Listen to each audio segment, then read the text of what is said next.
छत्रपती संभाजीनगर शहरात काल अमित शहा यांची जोरदार सभा पार पडली। या सभेवरून आता टीका टिप्पणी व्हायला सुद्धा सुरुवात झालेली आहे। शिवसेनेचे नेते चंद्रकांत खैरे यांनी या सभेमध्ये 5 जिल्ह्यांचे लोक होते म्हणून ही सभा यशस्वी झाली असा आरोप केलाय। या संदर्भात बोलण्यासाठी आपल्या सोबत या सभेचे मुख्य आयोजक भागवत कराड आहेत। कराड साहेब, काय सांगाल? चंद्रकांत खैरेंनी असा आरोप केलाय। देशाचे यशस्वी गृहमंत्री माननीय अमित भाई यांची अत्यंत चांगली यशस्वी सभा काल मराठवाडा सांस्कृतिक मंडळावरती झाली। साधारण 1,00,000-1.5 लाखच्या आसपास लोक होती। जेवढी लोक बाहेर, जेवढी लोक मैदानात, त्याच्यापेक्षा कितीतरी पटीने बाहेर होती। सभा यशस्वी झाली म्हणून विरोधक, विशेषतः शिवसेना उद्धव गटचे नेते चंद्रकांतजी खैरे यांच्या पोटात सूळ उमटलाय, पोटदुखी सुरू झाली त्यांची, आणि म्हणून ते टीका टिप्पणी करतायत। काय तुम्ही अजूनही पालकत्वाची वाट पाहताय? 95,000पेक्षा अधिकच्या कुटुंबाचे आयुष्य आनंदाने भरले आहे। आजच कॉल करा आणि मिळवा फर्टिलिटी ट्रीटमेंटवर सूट आणि सर्वांना द्या आनंदाची बातमी। मी त्यांना विचारलं होतं की तुम्ही एखादं विकासाचं काम दाखवा, आणि खरंच या संभाजीनगर शहराचा विकास जर खुंटला असेल तर सध्याचे खासदार इम्तियाज जलील 5 वर्षात एकही काम केलं नाही। जे काम आले त्याच्यावर टीका करणं, आणि त्याहीपेक्षा मागचे 20 वर्ष चंद्रकांत खैरेंनी एक कुठलं मोठं काम केलं दाखवावं असं मी कालच आव्हान केलं। मी त्यांच्याबरोबर त्यांच्या गाडीत बसून फिरायला तयार आहे। ते म्हणे माझ्या गाडीत बसून फिरा, मी तयार आहे कधी। आणि दुसरं, स्वतःला वाचता आलं नाही, काम करता आले नाहीत, आपल्या पक्षात संघटन करता आलं नाही, म्हणून मागच्या निवडणुकीमध्ये चंद्रकांत खैरे यांचा पराभव त्यांच्या वागणुकीमुळे झाला। कारण लोकांच्या अपेक्षा पूर्ण करू शकले नाहीत। साध्या शहराला पाणी द्यायची व्यवस्था होती, पाणी द्यायची मागच्या 20 वर्षापासून या शहराला पाण्याचा त्रास आहे। मी 173 किलोमीटरवरून गॅस पाईपलाईन एका वर्षात आणली। कधीही त्याचं उद्घाटन होऊ शकतं, फक्त नगरला थोडी अडचण आहे।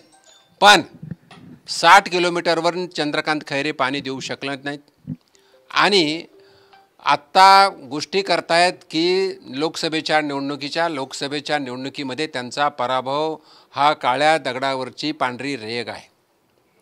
कारण आत्ता करतात 370 कलम ज्या वेळेस रद्द केलं, ज्या पार्टीनी ह्या 370 कलम रद्द करावा म्हणून विरोध केला, त्यांच्या मांडीला मांडी लावून बसतात। आमच्या देशामध्ये, आपल्या देशामध्ये सर्व हिंदू बांधवांची मागणी होते की रामाचं मंदिर व्हावं, अयोध्येत रामाचं मंदिर व्हावं। आणि अयोध्येमध्ये राम मंदिर बांधत असताना भूमिपूजन असेल किंवा उद्घाटनचा सोहळा असेल, त्या सोहळ्यालासुद्धा काँग्रेसवाले गेले नाहीत आमंत्रण असून, त्यांच्या मांडीला मांडी लावून बसतायत, आणि ते सुद्धा गेले नाहीत। म्हणजे यांचं देव, देश आणि धर्म प्रेम किती आहे हे लक्षात येतं। म्हणून कदापिही त्यांना यश येणार नाही, आणि उगीच काहीतरी निमित्त करून बोलण्यात काही अर्थ नाही। या प्रसंगी एवढंच सांगू इच्छितो की देशाचे यशस्वी प्रधानमंत्री माननीय मोदी साहेब हे 3री टर्म प्रधानमंत्रीमधून शपथ घेणारच आहेत। फक्त संभाजीनगरवासियांचा प्रश्न आहे, कुठल्याही परिस्थितीमध्ये संभाजीनगरचं लोकसभेचं मत मोदी साहेबांना द्यायचं, आणि त्यासाठी आम्ही अहोरात्र प्रयत्न करणार आहोत। आणि हे करत असताना जागा भाजपा असेल, शिवसेना शिंदेगट असेल, किंवा NCP असेल, किंवा RPI असेल, ते आम्ही पाहणार नाही आहेत। मागच्या वेळेससुद्धा आमची अशीच प्रतिज्ञा होती, मोदी साहेबांना इथलं मत गेलं पाहिजे। पण तसं चंद्रकांत खैरे म्हणतात ना, त्यांचं जिल्हा प्रमुखाचं काय नातं होतं? जिल्हा प्रमुखाबरोबर जे पदाधिकारी होते ते त्यांचे काय नातं होतं? तर हे एक योग्य नेतृत्व नसल्यामुळेच त्यांचा पराभव झालेला आहे। त्यांनी काम केलं नाही म्हणून त्यांचा पराभव झालेला आहे, आणि फक्त गप्पा मारणं आणि वेळ काढून नेणं हा त्यांचा स्वभावामुळे नाही, त्यांचा पराभव झालेला आहे। मी त्यांच्याबरोबर कुठल्याही TV माध्यमासमोर चर्चा करायला तयार आहे। विकासाची कामं कोणी केली? शेवटी जनतेला विकास पाहिजे। मी जसं बोललो की देव, देश आणि धर्म, देव महत्त्वाचे आहेत आम्हाला, प्रत्येकाला आपापला देव महत्त्वाचा आहे, आपला देश महत्त्वाचा आहे, आणि विकासही महत्त्वाचा आहे। म्हणून ह्या गोष्टीमध्ये चंद्रकांत खैरे कुठेही टिकू शकणार नाही आहेत। आमचं कॉम्पिटिशन फक्त इम्तियाज जलीलशी आहे, पण इम्तियाज जलीलसुद्धा माननीय मोदी साहेबाच्या माध्यमातून जो विकास होतो आहे, इम्तियाज जलील घाबरलेले आहे। ते म्हणे मुंबईला जातो, मुंबईला लवकर जा बाबा, आम्ही निरोप देऊ तुला. पण इम्तियाज जलीलसोबत स्पर्धा असल्याचं सांगून तुम्ही चंद्रकांत खैरेंना डॉमिनेट करताय का? चंद्रकांत खैरे विषयच नाही आहे. हिंदू लोक त्यांना मतदानच करणार नाही. मग चंद्रकांत खैरेचा कुठं विषय आहे? फक्त इम्तियाज जलील. कारण मला माहीत आहे की इम्तियाज जलील शेवटी धर्मावरती जाणार आणि मुस्लिम मतं 1 मुस्लिम मतं त्यांना पडतात. बऱ्याच बूथवरती आम्हाला झिरो मतं असतात. आम्हाला कल्पना आहे. तर म्हणून येणारी निवडणूक ही जसं आम्ही केलं होतं की संभाजीनगर का औरंगाबाद, तसं त्याच बेसवरती होणार. आणि काल जसं सांगितलं की या ठिकाणाहून जे आमच्या संभाजीनगर शहरामध्ये MIMचं जे रोपटं आलेलं आहे त्याला उकडून टाकायची वेळ आता आलेली आहे. म्हणून आम्ही सर्व समाजामध्ये जागरण करून, विकासाच्या गोष्टी करून, राष्ट्राच्या गोष्टी करून कुठल्याही परिस्थितीमध्ये MIMचा उमेदवार इथं निवडून येणार नाही, त्यासाठी आम्ही प्रयत्न करणार आहोत. आणि त्याचबरोबर चंद्रकांत खैरेंना कोणीही मतदान करणार नाही, कारण त्यांचा विषय संपलेला आहे. पण चंद्रकांत खैरे असं म्हणाले की तुम्ही म्हणता MIMला उखडून टाकायचं. खैरेंचा आरोप असा आहे की MIM ही भारतीय जनता पार्टीची बी टीम आहे. भारतीय जनता पार्टीची बी टीम असती ना तर आम्ही आमच्या गाडीत घेऊन फिरलो असतो. अजिबात नाही आहे. उलट आमचा विरोध नंबर 1चा विरोध असेल कुठल्याही राज्यामध्ये आणि कुठल्याही ठिकाणी तर MIMलाच विरोध आहे. म्हणून या शहरामध्ये कुठलीही निवडणूक असो, आम्ही MIMच्या विरुद्ध अगदी ठोस भूमिका घेऊन त्यांना विरोध करू आणि त्यांना पराभूत करू. पण ते असं म्हणतात की रावसाहेब दानवे यांनी चंद्रकांत खैरे यांच्यासोबत गद्दारी केली, त्यामुळेच या ठिकाणी MIM निवडून आली. नाचता येईना अंगण वाकडं अशी एक मराठीत म्हण आहे. आपण काही काम केलं नाही, आपलं अयशस्वीपण आणि खासदार रावसाहेब दानवे पाटील आणि आत्ताचे मंत्री यांच्यावर टाकणं हे योग्य नाही आहे. दानवे साहेब ते त्यांच्या मतदारसंघात होते, तिकडं काम करत होते, इथं काही कोणाला भेटत नव्हते आणि त्यावेळेस ते आजारी होते. म्हणून काहीतरी निमित्त करून माननीय मंत्री रावसाहेब दानवे पाटील यांचं ते नाव घेतात, त्यात चुकीचं आहे, त्याला काही अर्थ नाही आहे. ते म्हणतात की MIMला उकडून टाकण्याची ताकद फक्त शिवसेनेत आहे आणि सगळे मुस्लिम बांधव आता MIMला वैतागलेले आहेत आणि ते शिवसेनेच्या पाठीशी आहेत. हां, तर त्यांचं म्हणणं आहे ना, मुस्लिम बांधव शिवसेनेच्या पाठीशी आहेस म्हणजे तुम्ही कुणाबरोबर बसता हे तुम्ही सांगा. हे पूर्णपणे हिंदू समाजाला अंधारात ठेवून त्यांना मुस्लिमाची मतं पाहिजे. पण हिंदू समाजसुद्धा एकवटून चंद्रकांत खैरेंना त्यांची जागा दाखवेल, तुम्ही घ्या मुसलमानाची मतं आणि तुम्ही बसा एका कोणामध्ये, ती त्यांनाही पडणार नाहीत. त्यांची हीच भूमिका चुकीची आहे. अंधारात ते लोकांना ठेवायचं आणि काम करायचे, म्हणून ते स्वतः पडले. त्यांचा दुसरा एक आरोप आहे की भागवत कराडांनी काय विकास केला असा प्रश्न विचारताना ते म्हणतात की त्यांनी एकाला तरी मुद्रा लोन दिलं का दाखवावं. मुद्रा लोनची आज 4 वाजता माझी बँकेत बैठक आहे. मुद्रा लोन कितीला दिलं, त्याही पेक्षा महत्त्वाचं म्हणजे या शहरामध्ये 35,000 लोकांना मी स्वनिधी योजना दिलेली आहे. 35,000 लोकांचं मी कुटुंब स्वावलंब करतो आहे. मी त्याचा मेळावा 10 किंवा 11ला घेतो आहे. एकाच दिवशी जवळजवळ 25,000 कोटी रुपयाचं क्रेडिट आउटरीच प्रोग्राम घेतो आहे. 25,000 नाही, 2,000 कोटीचं, 2500 कोटी समजा. आता हे घेतो आहे मी.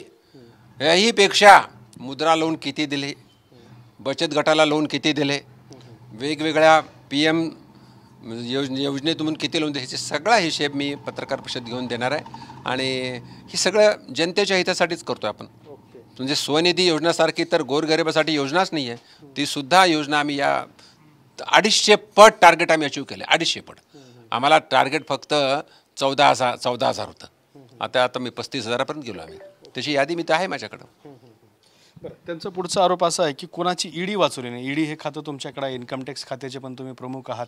कुणाचीही तुम्ही ईडी वाचवली नाही किंवा कुणावरही पडलेल्या इन्कम टॅक्सच्या धाडीबद्दल तुम्ही त्यांना वाचवलं नाही. ईडी वाचवणं हे माझं काम नाही. ईडी हे स्वतंत्र इंडिपेंडंट डिपार्टमेंट आहे. ईडीच्या भानगडीत मी पडत नाही आणि त्याच्यामध्ये आम्ही करणार सुद्धा नाही. मी म्हणतो आत्ता, कारण ईडी जर सरकारतर्फे जर ईडी कोणावर झाड पडली असेल तर त्यांनी त्या माणसांनी फेस केलं पाहिजे. आणि ते गोरगरिबावर पडत नाही.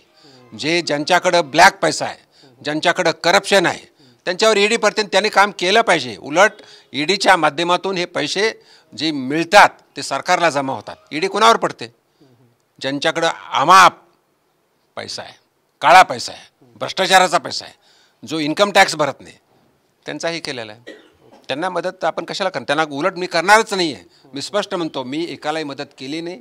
ईडीमध्ये कुणाला मदत करणार नाही. बागेश्वर धाम बाबाचा तुम्ही एक मोठा कार्यक्रम घेतला होता. या कार्यक्रमासाठी तुम्ही ज्या लोकांकडून पैसे जमा केले असा त्यांचा आरोप आहे. किंवा कालची सभा जी झाली त्या सभेसाठी तुम्ही पैसे जमा केले असा आरोप आहे. आणि बागेश्वर बाबा धामच्या वेळेला ज्यांनी पैसे दिले त्यांच्यावर सुद्धा धाडी पडल्या असंही खैरे म्हणतात. खैरेंचे आरोप सर्व बिनबुडाचे आहेत. ना बागेश्वर धामसाठी ना कालच्या कार्यक्रमासाठी आम्ही एकही पैसा कोणाला मागितलेला नाही आणि त्यासाठी आम्ही आमच्या भारतीय जनता पार्टीचे सर्व नेते पदाधिकारी कॉन्ट्रीब्युशन करून पक्षाच्या मदतीने ही सभा केलेली आहे. आणि अशा सभा कॉन्ट्रीब्युशनची सवय ही भाजपमध्येच आहे. कॉन्ट्रीब्युशन करून करतो आम्ही काही लोकांकडून पैसे मागत नाही आहेत आणि मागणार पण नाहीत. कारण भाजप हा नेहमीच कार्यकर्त्याचा पक्ष आहे. सर्वांनी एकत्र येऊन आम्ही काय निधी जमवतो आणि त्याच्यावरती आम्ही काम करतो.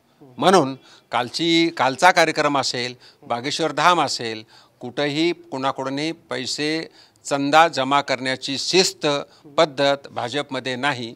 भाजपमध्ये कार्यकर्त्याच्या माध्यमातून पैसे जमा करून कार्यक्रम होत असतात. बच्चू कडूंनी एक आरोप केलेला आहे की तुमच्यासोबत जे शिंदे गट आणि अजित पवार गट आहेत सध्या, तर यांच्या सगळ्यांच्या ज्या काही जागा आहेत त्या भाजप लढवणार आहेत किंवा त्यांची माणसं भाजपच्या चिन्हावरती ह्या निवडणुका लढवू शकतात असा दावा बच्चू कडूंनी केला आहे. हा माननीय आमदार बच्चू कडू यांचा आरोप काही जरी असला तर त्याच्याबद्दल मी काही टिप्पणी देऊ इच्छित नाही. कारण हा महायुतीचा निर्णय आहे. माननीय मुख्यमंत्री शिंदेसाहेब असतील, उपमुख्यमंत्री देवेंद्र फडणवीस साहेब असतील किंवा अजितदादा असतील, हे 3 निर्णय घेतील. मला राज्याच्या राजकारणात जायचं नाही. मला एकच सध्या तरी लक्ष आहे, छत्रपती संभाजीनगर आणि छत्रपती संभाजीनगरची लोकसभा कुठल्याही परिस्थितीमध्ये मागच्या वेळेस MIMने जिंकली होती, ती आम्हाला जिंकायची महायुतीच्या माध्यमातून, NDAच्या माध्यमातून. आणि मोदी साहेबांना आम्हाला इथल्या जागेचं मतदान करायचं ही आमचा एक पहिलं ध्येय आहे. आणि दुसरं ध्येय आहे, एक केंद्रातला राज्यमंत्री म्हणून आमचा पक्ष जी जबाबदारी देईल ती मी जबाबदारी करणार आहे. 45 लोकसभेच्या जागा कुठल्याही परिस्थितीमध्ये आम्ही जिंकणार म्हणजे जिंकणार. आणि मोदी साहेबांना पाठिंबा देण्यासाठी उत्तर प्रदेशनंतर महाराष्ट्र हे दुसरं राज्य असेल. कारण महाराष्ट्रामध्ये 48 जागा आहेत. 48 जागा महाराष्ट्रात आहेत आणि तिकडं 80 जागा आहेत. म्हणून ही जागा आम्हाला महत्त्वाचं आहे. आम्हाला नंबर 2 देशामध्ये यावं लागेल. गुजरातमध्ये 26 जागा आहेत, 26 जिंकणार आहेत, पण त्यांच्या जागाच कमी आहेत. आमच्याकडं 45 जागा म्हणजे खूप मोठा आकडा आहे. त्यासाठी आम्ही कामाला लागलो आहे. विमानतळाचं नाव बदललेलं नाही. खरे म्हणतात हे नाव बदलू शकत नाहीत. आमचं सरकार आल्यावर आम्ही हे नाव बदलू. चंद्रकांत खैरेंना मला विचारायचं आहे, तुमचं सरकार असताना सुद्धा तुम्ही कुठं नाव बदललं होतं ना 2.5 वर्ष? शेवटच्या क्षणी ज्यावेळेस तुमचं बहुमत तुम्ही गमावलं, शिवसेनेचे 40 आमदार निघून गेले, त्यावेळेस शेवटच्या कॅबिनेटमध्ये संभाजीनगर नाव तुम्ही निर्णय घेतला, पण तो निर्णय बहुमतात नव्हता. म्हणून सध्याच्या सरकारने, महायुतीच्या शासनाने निर्णय घेतला आणि तो घेऊन आता छत्रपती संभाजीनगर नाव झालं आहे.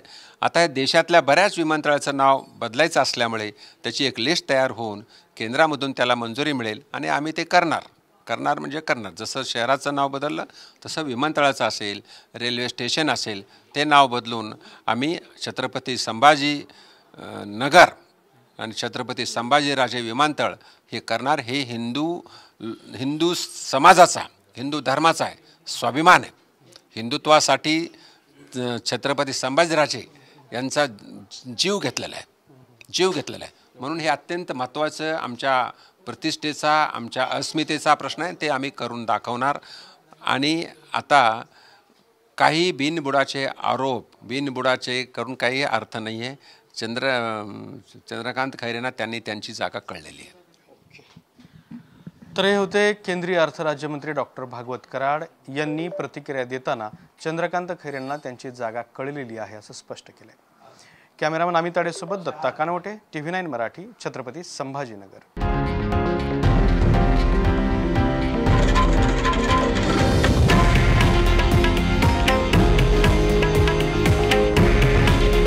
हे आहे देशातील नंबर 1 न्यूज नेटवर्क आणि आपण पाहत आहात TV9 मराठी.